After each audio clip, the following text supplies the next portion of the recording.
Hello mga kaalam, ngayong araw na 'to ay may bago na naman po akong video na itatampok po sa inyo na mapagkukunan po ng konting kaalaman at konting impormasyon. Kaya kung gusto niyo pong panoorin ang video ko, halina't panoorin ang buo kong video.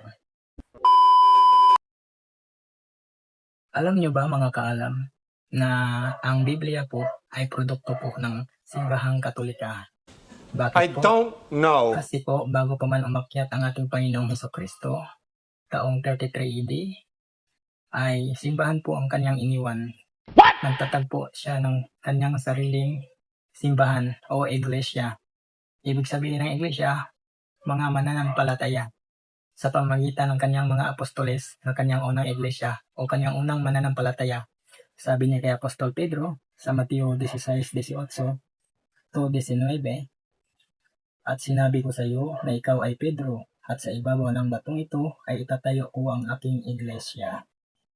At hindi makakapanaig ang kaharian ng kamatayan, at ibibigay ko sa iyo ang lahat ng susi ng kaharian ng langit. Kung ano man ang ipahihintulot mo dito sa lupa, ay ipahihintulot din sa langit. Kung ano man ang hindi mo ipahihintulot dito sa lupa, ay hindi rin ipahihintulot doon sa langit." Kaya napakalinaw po. Kasi sa panahon ng pangangaral ng ating Panginoong Hesukristo, hindi po Biblia ang dala-dala ng mga apostolis pati sa ating Panginoong Hesukristo, kundi po Tanakh. Yun po ang kilala ngayon sa Lumang Tipan o kilala sa tawag na Hebrew Bible, scripture ng mga Hudyo, mga balaang kasuntan. Kasi po nabuo at nakumpay lang po ang Biblia sa pamamagitan ng Simbahang Katolika is around 400 AD o 4th century sa pamamagitan ng mga obispo ng simbahan at mga kardinal. Sila po ang nag-canonize at pumili kung anong aklat ang isasali sa canonization sa gabay ng Espiritu Santo, sa gabay ng banal na Espiritu. At ang mga kardinal po ang naghati into verses, chapter and verses para mabilis maunawaan, masaulo at maintindihan.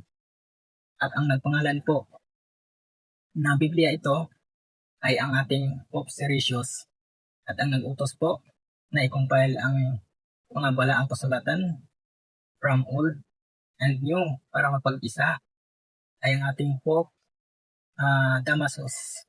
At ang inutusan ni Pope Damasus para mag-translate to Latin ay si Saint Jerome, na tinatawag natin sa translation yun na Latin Vulgata o Latin Vulgate.